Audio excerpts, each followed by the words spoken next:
Olá Marta, estamos aqui hoje na Ribeira do Porto para mais um vídeo, mais uma pergunta, neste dia maravilhoso de inverno mas de sol, e temos uma pergunta, lá vai o sol, temos uma pergunta de um seguidor teu, que é como mudar crenças limitadoras. Então, olá, isto hoje é tipo jornalista, cá estamos nós no cenário da cidade mais bonita do mundo, desculpem lá a malta de Lisboa e de outros sítios. Então, pergunta de hoje, portanto, como mudar crenças limitadoras. Então, ora, primeiro gostava de começar por explicar o que é uma crença limitadora, não é? Para já, o que é uma crença? Uma crença é tudo aquilo em que tu acreditas. Portanto, tudo aquilo que tu acreditas não é necessariamente verdade, não é? É verdade para ti, e nós chamamos isso de crenças. E há dois tipos de crenças: crenças possibilitadoras, que nós chamamos de possibilitadoras, e crenças limitadoras. Uma crença possibilitadora é quando tu acreditas em algo que te traz mais daquilo que tu queres. Por exemplo, imagina que tu queres ter mais dinheiro e tu acreditas que ter dinheiro é fácil. Pronto, isto é uma coisa que, pelo simples facto de tu acreditares nisso, por teres essa crença, torna mais fácil tu teres mais dinheiro, portanto, teres mais daquilo que tu queres. O contrário, nós chamamos de crenças limitadoras, portanto, é alguém que tu acreditas que te dá menos daquilo que tu queres. Por exemplo, imagina que tu queres ser uma pessoa melhor, ter uma melhor relação contigo próprio, não é? Seres mais autoconfiante, tens mais autoestima, mas tu acreditas que tu não és uma pessoa que tenha qualidades. Pronto, o facto de tu acreditares nisto, mais uma vez, não quer dizer que seja verdade, quer dizer que é verdade para ti, mas o facto de tu acreditares nisto dá-te menos daquilo que tu queres, neste caso, teres mais autoconfiança. E curiosamente, eu acho que às vezes as pessoas olham para as crenças, não é? A maneira como nós pensamos. Pois já, nós não mudamos de maneira como pensamos assim, tipo de um dia para o outro, não é? Estalar um dedo e agora eu já quero pensar que sou super confiante e que estou super bem, que tenho uma ótima autoestima. E, portanto, as coisas não acontecem dessa maneira. E algumas pessoas acham que não só se mudam rápido, como se muda só através do pensamento. Por exemplo, é o exemplo que eu estava a dar agora da questão da autoconfiança. Eu não acho que sou confiante, vou passar a achar que sou confiante. Não vou, eu sou confiante. Bom, isso não quer dizer que isso não vai pingando a informação para o teu inconsciente e que não vai ajudando. Mas na minha opinião e na minha experiência como coach, a melhor maneira que tu tens de mudar crenças é através de fazeres na prática. É escolheres pequeninos objetivos, pequenininhos passos que, se tu conseguires concretizar, vão começar a mudar as tuas crenças. Vou-vos dar um exemplo. Aqui há uns anos eu estava a trabalhar sobre a fatia do romance e eu tenho muitas crenças muito limitadoras sobre a fatia do romance e sobre mim na área do romance, e uma delas era que eu testava conhecer pessoas e testava ter encontros e que não gostava, e que era muito difícil para mim ter encontros e uma série de coisas.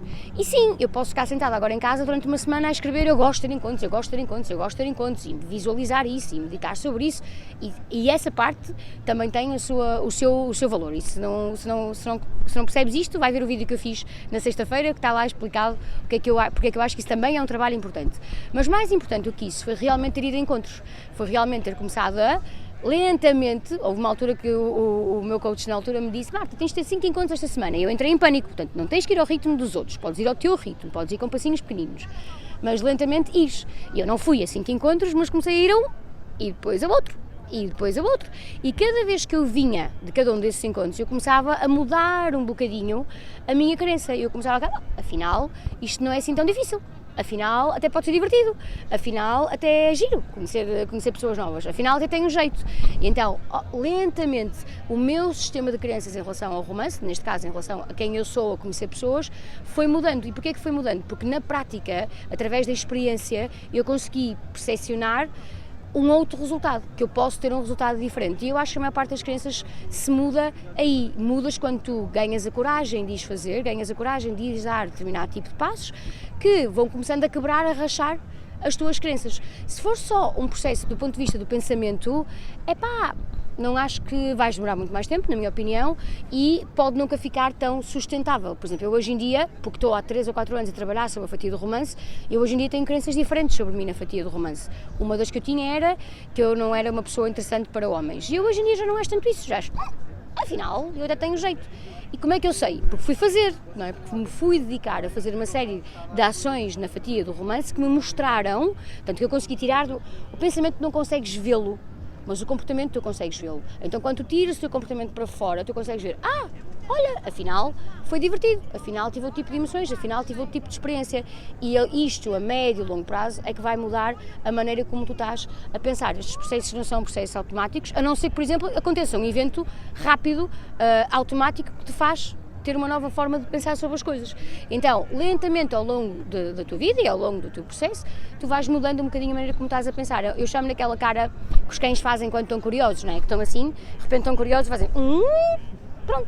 Isto é o que tu vais sentir quando começares a dar esses passinhos pequenininhos e começares a ver resultados diferentes, começares a ter emoções diferentes, experienciar as coisas de uma nova maneira, que depois te vai dar uma nova crença. Vou passar o micro. Marta, olha, obrigada por essa explicação. Queria só que já agora avisasses a malta que explicas este processo com muito mais detalhe nos teus workshops gratuitos de coaching, verdade? Olha, por acaso é verdade, nunca falo sobre estas coisas, mas por acaso é verdade, eu explico exatamente como é que as crenças são criadas, o que é que está por detrás de nós termos as crenças que nós temos e depois o que é que está para a frente, não é? As crenças que nós temos com relação ao prazer que nos dão, que comportamentos é que ativam e por fim que resultados é que nos trazem. Portanto, sim. É o próximo? Dia 15 de novembro, é o próximo no Porto, malta de Lisboa e arredores, olha, vai ter que esperar um bocadinho e fazer um online, há de haver um dia para isso. Está bem? Boas crenças no fim de semana! Obrigada, Marta, beijinhos, bom fim de semana!